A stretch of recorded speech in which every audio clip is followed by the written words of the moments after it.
Hi guys, नमस्कार। मैं Kesar Singh Radhe Radhe institute में आपका बहुत बहुत स्वागत करता हूं। प्यारे स्टूडेंटों, हम बात करेंगे आज गोलीय चालक की धारिता की। तो चलो स्टार्ट करते हैं। तो सभी हेडिंग डालेंगे। सर्वप्रथम गोलीय चालक की धारिता, इसे किससे डिनोट करते हैं? सी से डिनोट करते हैं। देखो, माना आर त्रिज्या के एक गोलीय चालक पर विचार करते हैं। एम इसे प्लस क्यू आवेश से आवेशित किया जाता है, जिससे इसके विभव में v वृद्धि होती है एवं गोलीय चालक की धारिता सी हो। तो देखो, इस डायग्राम से समझेंगे कि माना कि हमारे पास जैसे एक आर त्रिज्या का गोलीय चालक है। ये गोलीय चालक है, इसकी त्रिज्या कितनी है? आर है। ये जीरो केंद्र है, तो इसको प्लस क्यू आवेश दिया जाता है, तो विभव v उत्पन्न होता है। तो इसकी धारिता C हो। तो किस प्रकार फाइंड आउट करेंगे? देखो, धारिता के सूत्र से हम जानते हैं Q अपॉन V आवेश अपॉन विभव होता है। हमने ऊपर पढ़ चुके हैं। ठीक है भाई।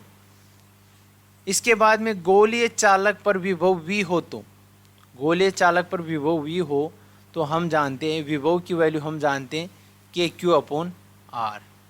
लेकिन वो हमने जब पढ़ा था जब R गोले की त्रिज्या हो। यहाँ पर गोले की त्रिज्या है कैपिटल R, तो R की जगह ले लेंगे कैपिटल R। ये टर्म समझ में आई? इक्वेशन दे देंगे सेकेंड। ध्यान से एक एक टर्म समझते चलेंगे। ठीक है भाई। इसके बाद में इक्वेशन 1 एंड 2 से, इक्वेशन फर्स्ट एंड 2 से देखो, यहाँ पर वैल्यू रख देंगे इक्वेशन 2 की। इक्वेशन C बराबर Q अपॉन ये वैल्यू रख दिया इक्वेशन 2 की। Q से Q कैंसिल आउट। इसके बाद में देखूं C बराबर K है, ये सॉरी K है, ये यहाँ पर K अपॉन R। ये इक्वेशन इसको 3 देंगे, इक्वेशन सॉरी 3 देंगे। ठीक है भाई। K अपॉन R, सॉरी इसको मैं एक बार दोबारा लिख देता हूँ। ये है R ऊपर चला जाएगा ना, R अपॉन K है ये टर्म। ठीक है, इसको थोड़े ध्यान से करेक्शन कर लेना इसको। ये सही है, R अपॉन K। अब हम जानते हैं K की वैल्यू होती है 1 अपॉन 4 पाई एप्सिलॉन नोट। तो इसकी रखेंगे तो ये ऊपर चला जाएगा 4 pi epsilon note into R। ये आ गई 4 इक्वेशन। आगे चलो, तो इक्वेशन 4 से हम, ये सारी कांस्टेंट राशि है तो C समानुपाती R लिख देंगे। तो इससे क्या स्पष्ट होता है? देखो, अतः स्पष्ट है कि गोलीय चालक की धारिता का मान त्रिज्या के समानुपाती होता है। त्रिज्या का मान बढ़ने पर धारिता के मान में वृद्धि होती है। एवं स्पष्ट है कि गोलीय चालक की वस्तु के आकार एवं आकृति पर निर्भर करती है। देखो, यहाँ पर देखो, थोड़ा समझने की बात है कि जो गोलीय चालक की धारिता का मान है ना, त्रिज्या के समानुपाती है। अब त्रिज्या जैसे जैसे बढ़ती जाएगी तो उसका आकार बढ़ता जाएगा, आकार बढ़ता जाएगा तो धारिता की वैल्यू भी बढ़ती जाएगी। अर्थात ये आकार और आकृति धारिता पर निर्भर कर रही है। ठीक है, ये इस पॉइंट पे ये बात कहना चाह रहा है। ठीक है भाई। नेक्स्ट देखो, यदि गोलीय चालक एप्सिलॉन माध्यम में उपस्थित हो। देखो, वो तो एप्सिलॉन नोट यानी निर्वात की बात कर रहा था। अब यहाँ पर क्या कर दिया कि माध्यम की बात कर दिया, मीडियम की बात कर दिया। तो देखो, माध्यम में गोलीय चालक की धारिता Cm, M यानी मीडियम ले लेंगे हो, तो Cm बराबर 4 पाई एप्सिलॉन नोट की जगह एप्सिलॉन आ गया है, जो माध्यम की विद्युतशीलता को क्या कर रहा है? डिनोट कर रहा है। ठीक है। इसके बाद में एप्सिलॉन R बराबर क्या होता है? Epsilon naught epsilon R। तो यहाँ से एप्सिलॉन की वैल्यू ये यहाँ पर पुट करेंगे, एप्सिलॉन नोट एप्सिलॉन R। तो यहाँ पर देखो, ये वैल्यू पुट कर दी, ये एज इट इज है ऐसे कैसे। ठीक है, मीडियम की धारिता के लिए। ठीक है भाई। आगे देखो, माध्यम की धारिता के लिए epsilon R 4 pi epsilon note R। तो यहाँ पर ये बन गई टर्म K के की वैल्यू बन गई। तो देखो एक बार इक्वेशन 4 क्या है, इक्वेशन 4 है C बराबर 4 पाई एप्सिलॉन नोट और R। तो इसकी वैल्यू क्या लिखते हैं इक्वेशन 4 से C लिखने पर, ठीक है। तो इससे स्पष्ट होता है कि जो माध्यम की है ना धारिता वो निर्वात की से epsilon naught epsilon R multiply है। इसका कहने का मतलब ये है, देखो अतः स्पष्ट है कि माध्यम में गोलीय चालक की धारिता का मान अपने प्रारंभिक मान का एप्सिलॉन R गुना अधिक होता है, ठीक है भाई। यानी कि देखो माध्यम की जो धारिता है वो जो निर्वात की थी ना उससे एप्सिलॉन R गुना अधिक होती है। धारिता के उदाहरण हम ले सकते हैं संधारित्र, समांतर प्लेट संधारित्र, गोलीय संधारित्र, बेलनाकार संधारित्र ETC, ठीक है। अब पहला कैपेसिटर या संधारित्र क्या होता है उसकी डेफिनेशन देखो, हेडिंग डाल लेंगे संधारित्र। देखो ऐसा उपकरण जिसमें वस्तु के आकार एवं आकृति में परिवर्तन किए बिना आवेश को नियत रखकर विभव के मान में कमी करके वस्तु की धारिता में वृद्धि की जाती है, इस उपकरण को क्या कहते हैं कैपेसिटर कहते हैं, संधारित्र कहते हैं। दोबारा समझो इस पॉइंट को कि ऐसा उपकरण यानी इस प्रकार का जो उपकरण जो वस्तु के आकार आकृति में परिवर्तन यानी कि आकार और आकृति में परिवर्तन नहीं करेगा और फिर भी आवेश को नियत रखकर विभव की मान में कैसे भी करके कमी करता है और विभव की कमी करता है तो धारिता के मान में वृद्धि होगी, क्योंकि धारिता बराबर होती है Q/V, ठीक है। इसकी वैल्यू को कम करेगा तो ये इसकी वैल्यू को कम करेगा तो ये वैल्यू बढ़ेगी, ये बढ़ेगी ना सॉरी ये इस प्रकार कह रहा है कि आवेश को नियत, इसको तो नियत कर देगा और विभव की वैल्यू में ये करेगा कमी, और कमी करने से धारिता की वैल्यू में वृद्धि होगी। क्यों होगी? क्योंकि ये एंटी प्रोपोर्शनल है, ठीक है, इस कारण इसमें वृद्धि होगी। देखो आगे संधारित्र में 2 प्लेटें लगी होती हैं। जो संधारित्र होता है ना कैपेसिटर, उसमें 2 प्लेटें लगी होती हैं। इन प्लेटों को आवेशित करने के लिए बैटरी के धनायन एवं ऋणायन टर्मिनल से जोड़ देते हैं। यानी कि जो इनको आवेशित करना है तो धनायन को तो बैटरी के धनायन टर्मिनल से जोड़ देंगे आवेशित करने के लिए और ऋणायन टर्मिनल से जोड़ देते हैं। जिस प्लेट पर धनावेश होता है उस प्लेट पर धनावेश धनात्मक प्लेट एवं जिस प्लेट पर ऋणावेश होता है उस प्लेट को ऋणात्मक प्लेट कहते हैं। यानी कि सर्वप्रथम कोई आवेश नहीं होता है, लेकिन जब इसको तो जोड़ देंगे हम धनायन से और इसको जोड़ देंगे हम ऋणायन से, तो यहाँ तो जनरेट हो जाएगा धनावेश और यहाँ हो जाएगा ऋणावेश। तो इस प्लेट को कहते हैं हम धनावेश प्लेट और इस प्लेट को कहते हैं हम ऋणावेश प्लेट। That is clear? यहाँ तक समझ में आए? ओके। संधारित्र पर आवेश की गणना धनात्मक प्लेट पर उपस्थित आवेश से की जाती है। इन जो कैपेसिटर, लेकिन जब संधारित्र की प्लेटों को बैटरी से हटा दिया जाता है तब भी संधारित्र की प्लेटों को आवेश इकट्ठा रहता है, इसलिए संधारित्र को आवेश संग्रहण की युक्ति भी कहते हैं। इसका मतलब ये है कि सरों में कोई प्लेट पर कोई आवेश नहीं होता है। सर्वप्रथम हमने धनावेश लगा दिया तो प्लेट धनावेश प्लेट हो गई। इसके बाद में हमने लगा दिया ऋणावेश प्लेट, तो ऋणावेश लगाया तो ऋणावेश प्लेट हो गई, ठीक है। तो और जब इनको हटा लेते हैं ना तब भी इन प्लेटों पर आवेश रहता है, इसलिए इस संधारित्र को हम क्या कहते हैं? आवेश संग्रहण यानी संग्रहित करता है, युक्ति कहते हैं, ठीक है।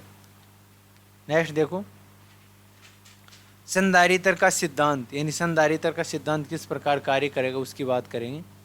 सर्वप्रथम पहला स्थिति में क्या है, देखो ये हमारे पास क्या है, ये देखो ये कोई प्लेट है, इस पर प्लस क्यू आवेश दिया तो ये सारा एक समान रूप से वितरित हो गया। इसके बाद में देखो 2 प्लेट हैं, इस पर तो प्लस क्यू आवेश देते प्लस क्यू आवेश वितरित हो जाएगा, इस पर माइनस क्यू आवेश देते माइनस क्यू आवेश वितरित हो जाएगा, ठीक है। इसी प्रकार इसको हर्थिंग करने से ये क्या हो जाएंगे, नेगेटिव अर्थ में। इन भू संपर्कित करने से क्या क्रिया होगी, हम देखो अभी समझते हैं नीचे।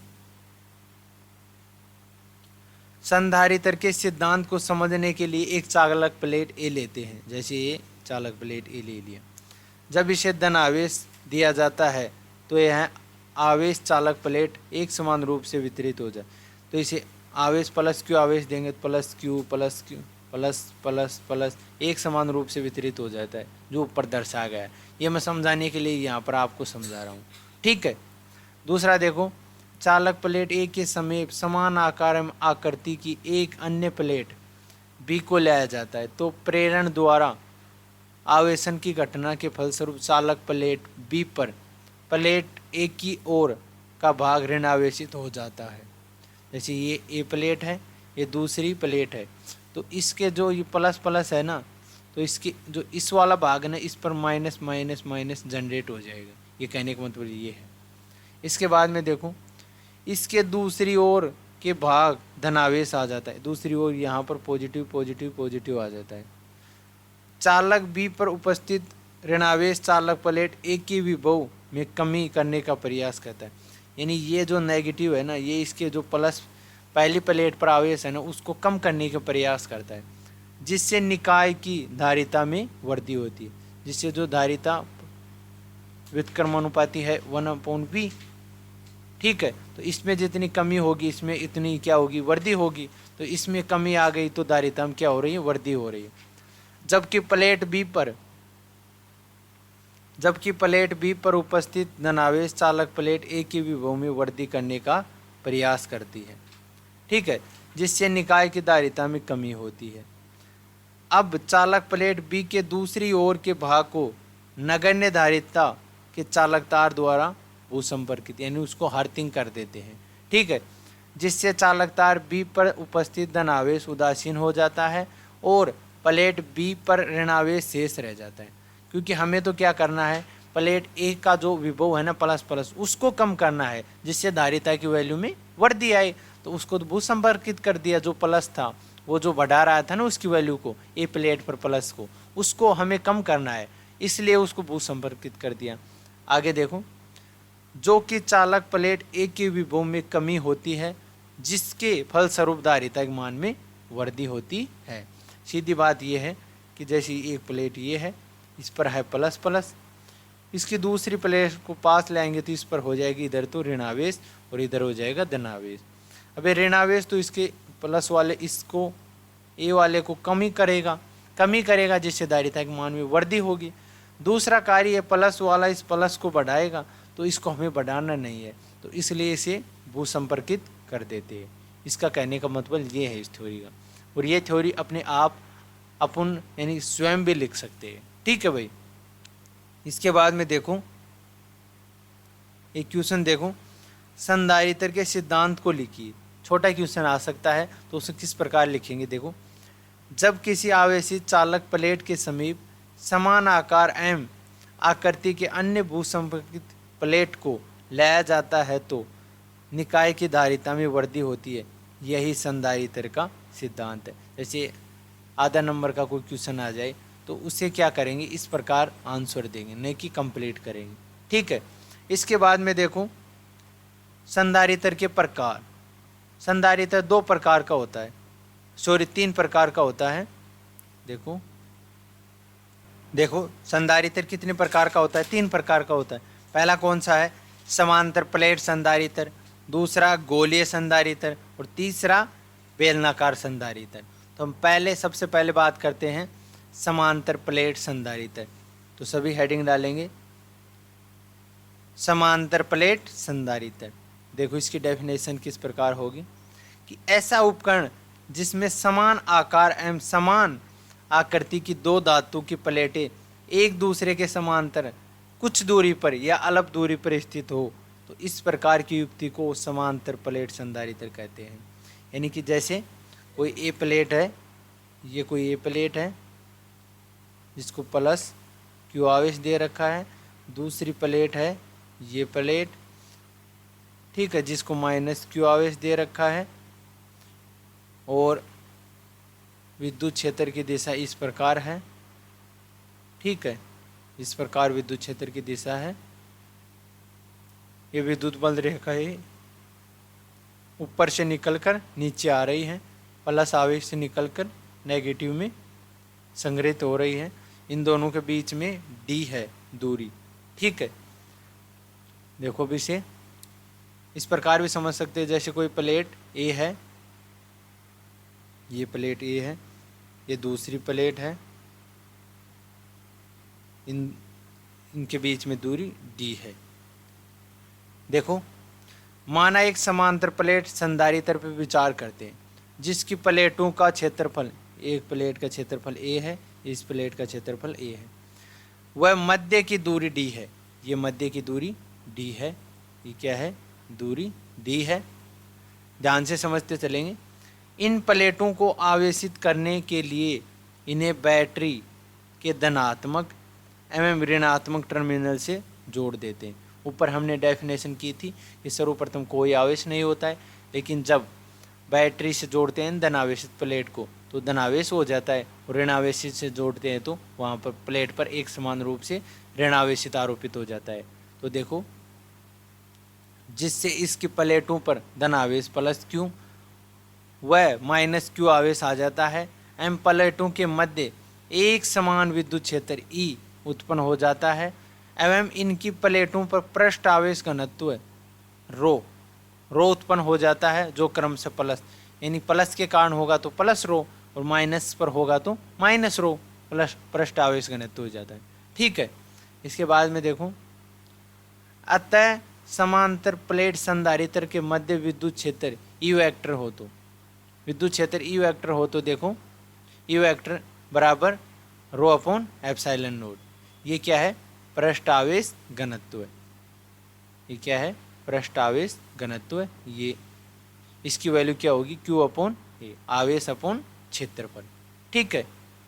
अब देखो समीकरण 1 और 2 से ये वैल्यू यहाँ पर रखेंगे रो की जगह, तो ये वैल्यू रखी है रो की जगह, इक्वेशन आ जाएगी 3।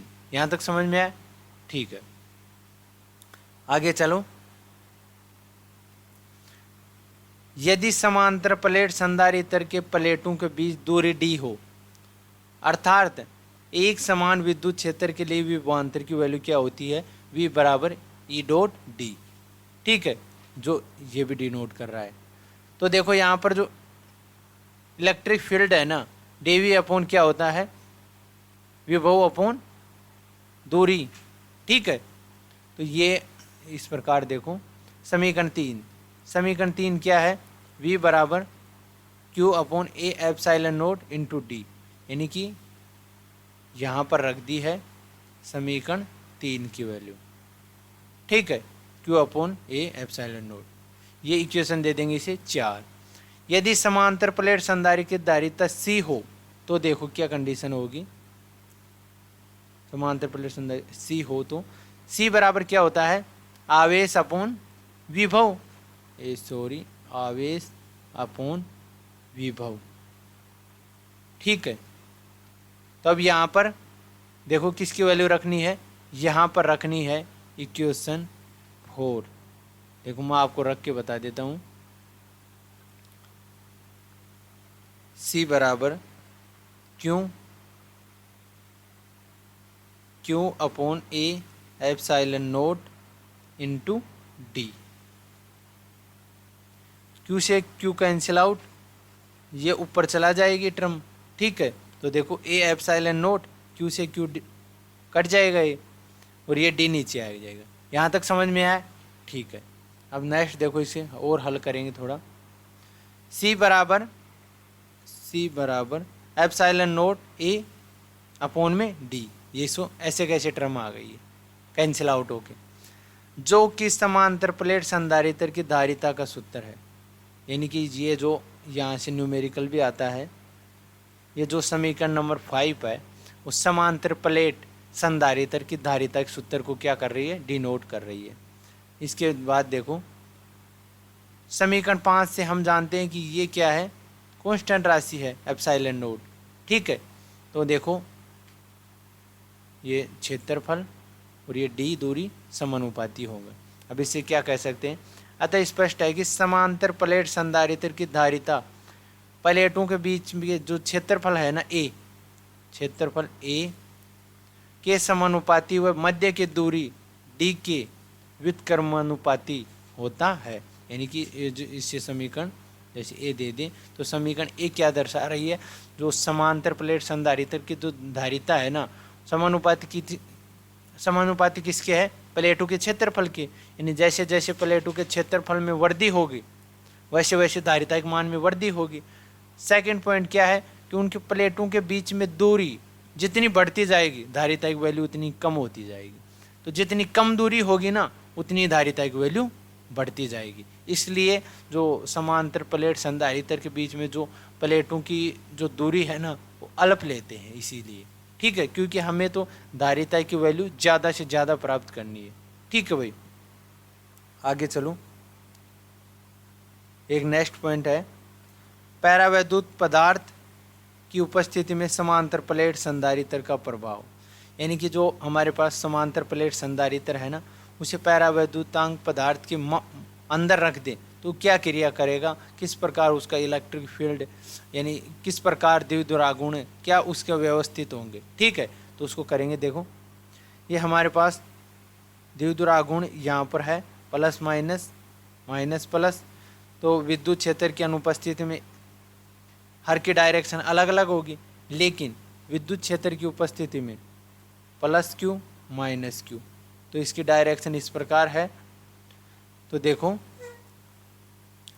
ये प्लस प्लस इस प्रकार है, ये minus minus minus minus minus, पैरावैद्युत पदार्थ प्लस माइनस ही तो होते हैं। अब यहाँ देखो माइनस प्लस कैंसिल आउट होके है ना, ये तो इसको कैंसिल आउट करने की कोशिश करेगा और उसके बाद में यहाँ प्लस आंशिक रूप से व्यवस्थित हो जाएगा। उसी प्रकार ये माइनस और ये प्लस एक दूसरे को कैंसिल आउट करने की कोशिश करेंगे और यहाँ माइनस ये प्लस और ये माइनस कैंसिल आउट करके और यहाँ पर आंशिक रूप से माइनस आ जाता है। देखो हम नीचे थोड़ी थ्योरी में पढ़ते हैं। हम जानते हैं कि पैरावैद्युत पदार्थों में ध्रुवीय अणु पाए जाते हैं। इन ध्रुवीय अणु की स्थिति अनियमित होती है।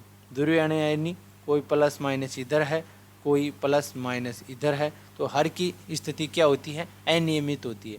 अनियमित का मतलब हर की डायरेक्शन अलग अलग है। ठीक है, इसके बाद में देखो जिसके कारण सभी ध्रुवीय अणु का द्विध्रुवागुण की दिशा अलग अलग होती है। यानी कि इसकी डायरेक्शन क्या होती है, माइनस से प्लस इधर होगी, इसकी इधर होगी माइनस प्लस, तो हर की डायरेक्शन अलग अलग होती है, जिसके कारण पदार्थ में परिणामी द्विध्रुवागुण का मान शून्य हो जाता है।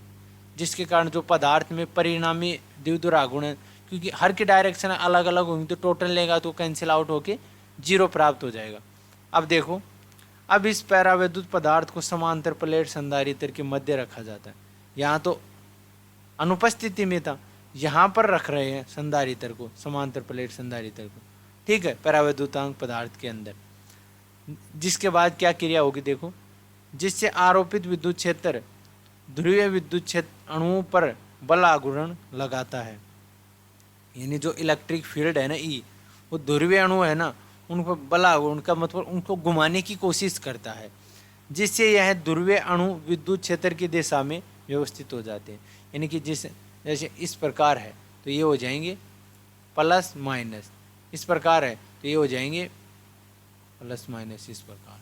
ठीक है, तो माइनस प्लस, जिस प्रकार प्लस होगा उधर तो माइनस हो जाएगा और जिस प्रकार माइनस होगा उधर की साइड क्या हो जाएगा, प्लस हो जाएगा। ठीक है, एवं यह ध्रुवीय अणु इस प्रकार से व्यवस्थित होते हैं कि ध्रुवीय अणु पर स्थित धनावेश ऋणावेश प्लेटों की ओर व्यवस्थित हो जाते हैं एवं ऋणावेश आवेश धनावेश प्लेट की ओर व्यवस्थित हो जाते हैं, जिससे पैरावैद्युतांक पदार्थ के अंदर, देखो पदार्थ के अंदर, जिससे पैरावैद्युतांक पदार्थ के अंदर, सॉरी पेन नहीं चल रहा है, एक मिनट, पदार्थ के अंदर उपस्थित ध्रुवीय अणु पर उपस्थित आवेश परस्पर निरस्त हो जाते हैं। यानी जैसे इधर है प्लस, ठीक है, जैसे इधर है प्लस प्लस, इधर है माइनस माइनस, तो जो ध्रुवीय अणु होगा ना इधर तो होगा प्लस और इधर होगा माइनस। मैं एक अणु का बता रहा हूँ, ये सभी अणु के लिए सेम होगा। तो ये प्लस इसको माइनस को निरस्त कर देगा, ठीक है, ये इसको निरस्त कर देगा।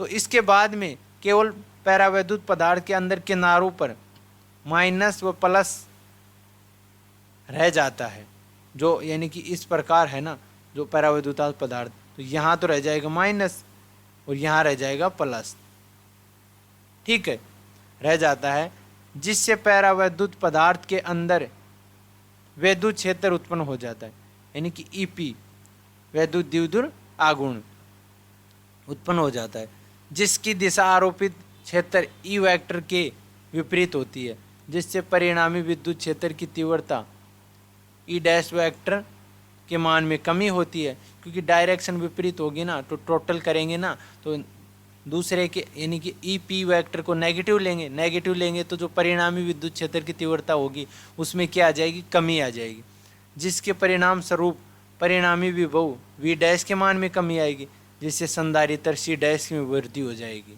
ठीक है, ये थोड़ा डायग्राम से समझ में आएगा। देखो नीचे, अतः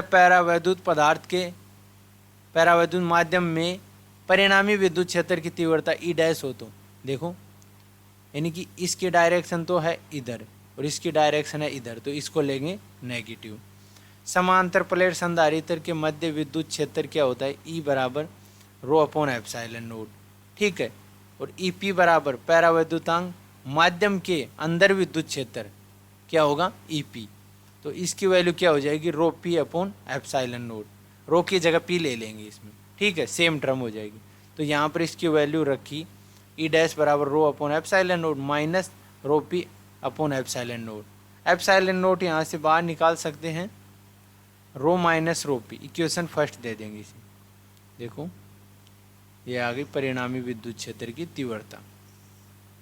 अब देखो यहाँ से क्या निकल रहा है, अतः पैरावैद्युत माध्यम की उपस्थिति में परिणामी विद्युत क्षेत्र की तीव्रता में एप्सिलॉन आर गुणा कमी होती है, इन एप्सिलॉन आर गुणा कमी होती है।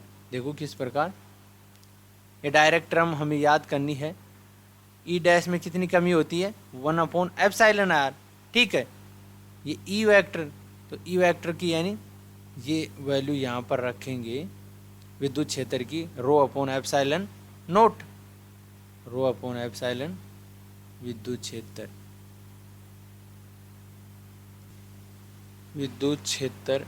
क्षेत्र समांतर प्लेटों के मध्य विद्युत क्षेत्र की वैल्यू ई, ये क्या होगी, रो अपॉन एप्सिलॉन नोट, ठीक है, तो इसके बाद में ये रख देंगे। अब हम जानते हैं, देखो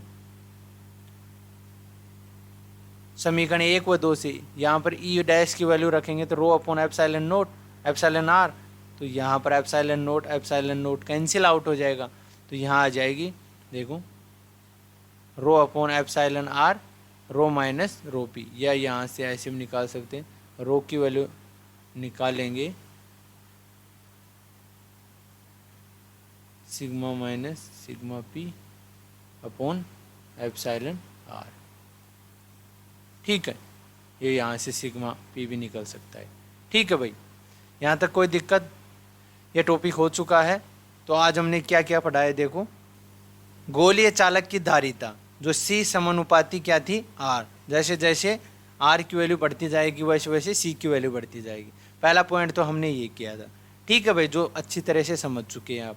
सेकंड पॉइंट हमने किया था, देखो संधारित्र यानी कैपेसिटर क्या होता है, पूरी डेफिनेशन, उसके बाद में संधारित्र का सिद्धांत किया था, ठीक है, और उसके बाद में देखो संधारित्र 3 प्रकार का होता है, समांतर, बेलनीय, गोलीय, ठीक है। तो पहला पॉइंट किया था हमने समांतर प्लेट संधारित्र, इसके बाद में समांतर प्लेट संधारित्र को हम माध्यम यानी पैरावैद्युतांक पदार्थ के अंदर रखा था, तो क्या क्रिया हुआ था, ठीक है। तो ये 4 पॉइंट किए थे हमने, तो आई होप आप सभी पॉइंटों को अच्छी तरह समझे होंगे और हमारे साथ जुड़े रहने के लिए, इसी प्रकार पावरफुल कंटेंट प्राप्त करने के लिए, हमारे चैनल को सब्सक्राइब करने के लिए आपका दिल से बहुत बहुत धन्यवाद। जय हिंद।